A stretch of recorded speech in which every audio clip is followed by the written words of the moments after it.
আসসালামু আলাইকুম। আশা করি যে যেখানে আছেন ভালো আছেন। আল্লাহর দয়ায় আমিও খুব ভালো আছি। তো আমার ভিডিও যে যেখান থেকে দেখছেন সবাইকে অনেক অনেক ধন্যবাদ। নতুনদেরকে আসসালামু আলাইকুম। আর এখন আমার ভিডিওতে সাবস্ক্রাইব করে নিয়ে অবশ্যই সাবস্ক্রাইব করে নোটিফিকেশন অন করে পাশেই থাকবেন।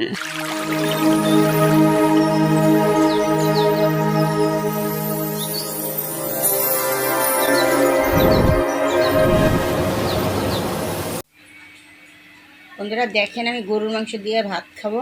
সরি, ভাত না, পিঠা খাবো, চিতল পিঠা। তা পিঠা এতগুলা নিছি দেখেন।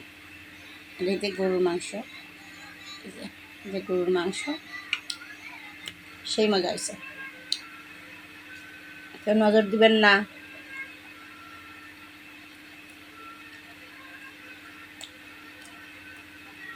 চিতল পিঠা আর দেশি মুরগির গোশ অথবা গরুর মাংস গরম গরম বানিয়ে খাবেন, অনেক মজা।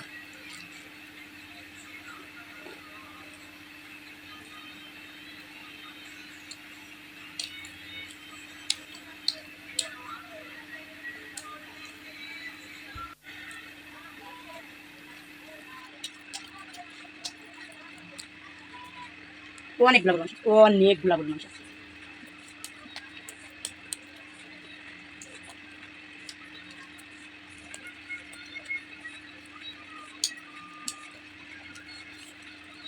মাংস পিঠা খাওয়ার পরে খাবেন, অনেক পিঠা খাইতে পারেন।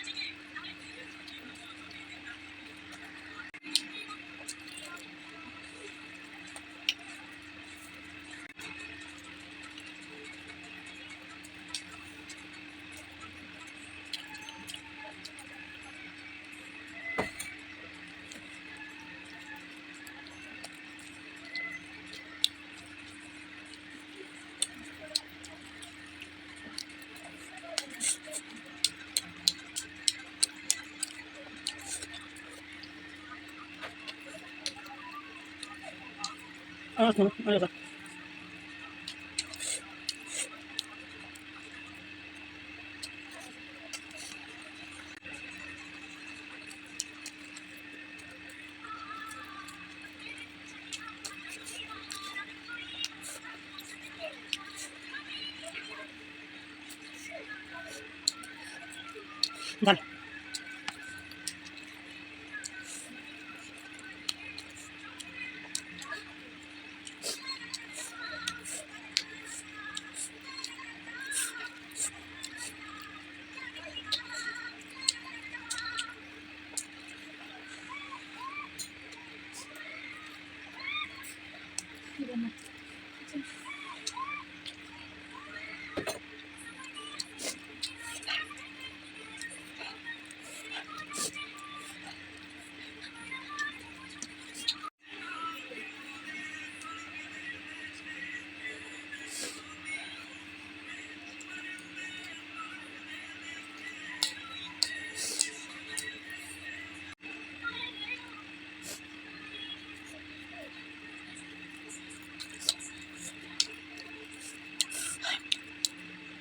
প্রচুর ঝাল।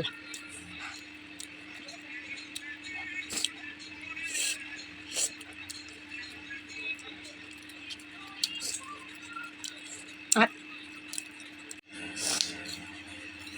বন্ধুরা দেখেন, পান খেয়ে আমার দাঁত মাঝখান থেকে একটা ফাঁকা জন্মের থেকে এরকমের ছিল আমার।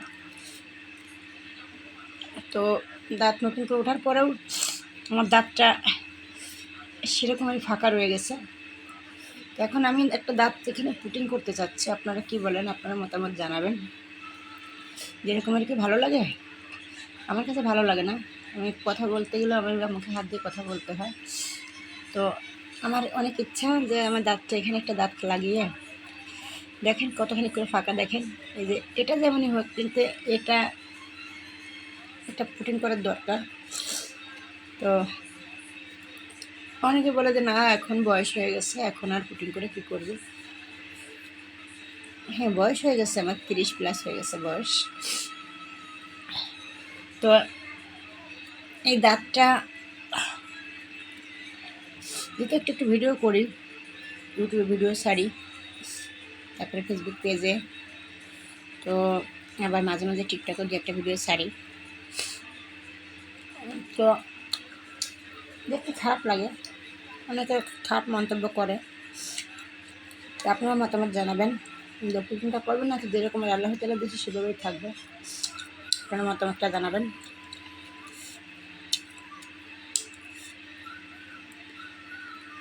পিঠাগুলো খাওয়া শেষ, এখন গোশ খাচ্ছি,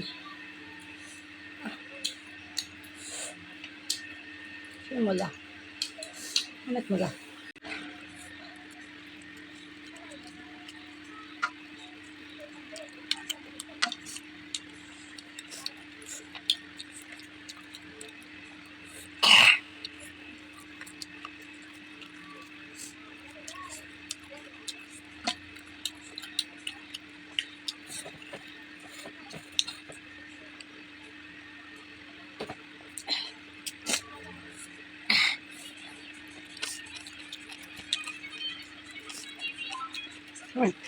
ভালো না, বন্ধুরা এতই পুরা কপাল আমার।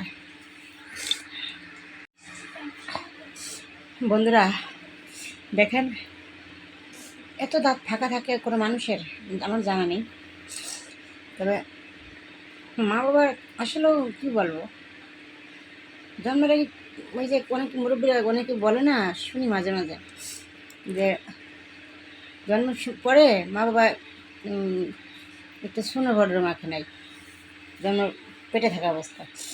যার কারণে দেখেন না, দাঁত যদি মা বাবা শূন্য পাউডার মুখে নিত, নিজেদের যত্ন নিত, তাহলে আমাদের দাঁতগুলো সুন্দর হতো, চেহারাগুলো সুন্দর হতো। দেখেন, একটু গোশ খাইও আমি শান্তি পাই না। একটু গোশ যে শান্তি মতো খাবো, 1 পিস যদি গোশ খাই আর 3 পিস দাঁতের 4 কোণে বেড়ে থাকে, বুঝছেন? 4 পিস দাঁতের 4 কোণে বেড়ে থাকে। এই যে এখন এই যে 2 পিস গোশ খেয়েছি, এখন এই যে বেড়ে গেছে। এখন এইভাবে কি গোশ খাওয়া যায় বলেন?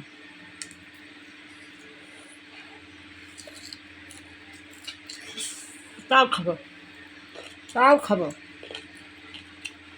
গোশ ছাড়তেছি না, কুরবানির গোশ কদিন ধরে খেয়েই যাচ্ছি, গোশ খাবো না। তবে যা বলে সব খুন্তা কুড়োলে সাপড় সুপড় দিয়ে পরে বের করবারি না।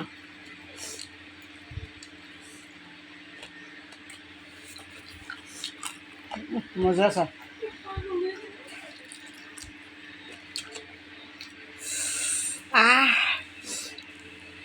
সেই সেটা তো সৎকা।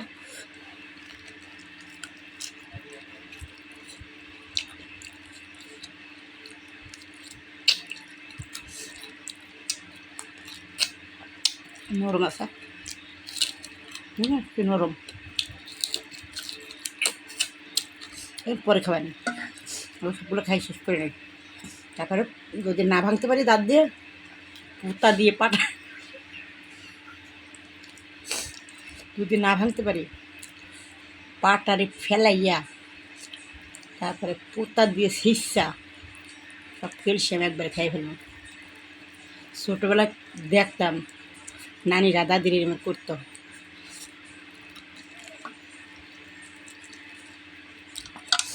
নরম হাড্ডি যদি না পারতো, পুঁতা দিয়ে শিষে খেত। আমি এটা ঠিক করছি, বয়স হয়তো দাঁত লেয়ার বেড়ে গেছে, দাঁত লেয়ার বেড়ে গেছে। এখন দাঁত দিয়ে তো আর এটা সময় সময়, তারপর পান পান তো খাঁচাতে পারবো না, যখন দাঁত তো লেড়া হয়ে গেছে দাঁত। এবার ঠিক আছে, এবার দেখেন অবস্থা এখন না।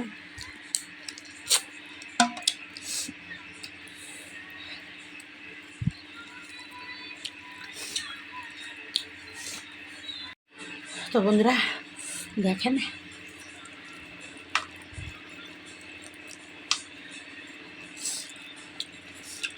আপাতত গুঁড়া খাওয়া শেষ। সবগুলো খাওয়া শেষ। এখন এই যে বাকি দাঁতের 4 দিন বেরিয়ে গেছে, কি বলবো আপনারা।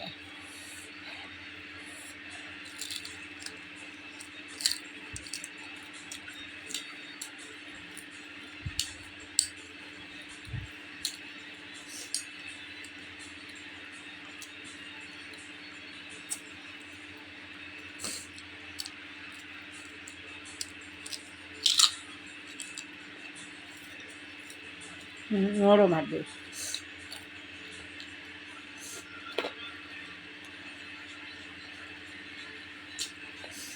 তো বন্ধুরা সবাই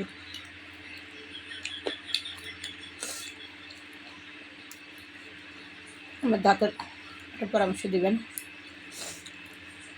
আর যে যেখান থেকে যে ভিডিওগুলো দেখছেন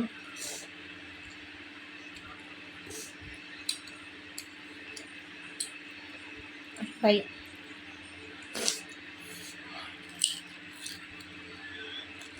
সবাইকে অনেক অনেক ধন্যবাদ এত সময় আমার সময় দেওয়ার জন্য।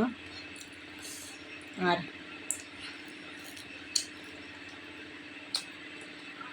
যারা আমার ভিডিওতে এখনও সাবস্ক্রাইব করেন তারা অবশ্যই সাবস্ক্রাইব করে দেবেন। আর পরবর্তী ভিডিও পাওয়ার জন্য বেলাইকনে চাপ দিয়ে নোটিফিকেশন অন করে দেবেন, তাহলে সবার আগে আমার ভিডিও পেয়ে যাবেন। তো সবাইকে আবারও অনেক প্রচুর ঝাল। সবাই ভালো থাকবেন, সুস্থ থাকবেন, নিজেদের প্রতি খেয়াল রাখবেন। আল্লাহ হাফেজ, আল্লাহ হাফেজ, আল্লাহ হাফেজ।